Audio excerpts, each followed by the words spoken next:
আপনার নৌকাটা অনেক সুন্দর। এটা কি আপনার নিজের নৌকা? হ্যাঁ, নিজের নৌকা। কি মাছ ধরেন?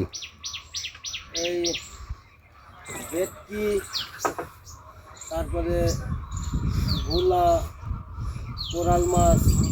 এই নৌকায় যদি ঝড় ওঠে হ্যাঁ।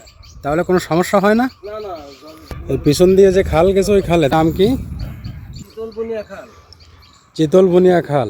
যখন মাছ ধরতে যান তখন কি কোনো বিপদের সম্মুখীন হয়েছেন? বিশেষ করে বাঘ আর হচ্ছে বনদস্যু, এদের একটু তো ভয় পেতেই হয়। যাক, আপনি সাবধানে থাকবেন, সুস্থ থাকবেন, পাশাপাশি ঝড়ের সময় নিরাপদ স্থানে থাকবেন। যাক, আলহামদুলিল্লাহ, নৌকাটা অনেক সুন্দর। বনের ভিতরে মাছ ধরার জন্য ও এই জাল দিয়ে মাছ ধরেন? খালের ভিতরে ফেলানোর পরে এর ভিতরে মাছ ঢুকে যায়। চিংড়ি বাদে আছে এইটাই। ও, ওটাতে চিংড়ি বাঁধে, বাগদা চিংড়ি। বাগদা চিংড়ি। আপনার জন্য অনেক শুভকামনা। বনে যাচ্ছেন, সাবধানে যাবেন, নিরাপদে পরিবারের কাছে ফেরত আসুন। অসংখ্য ধন্যবাদ আপনাকে।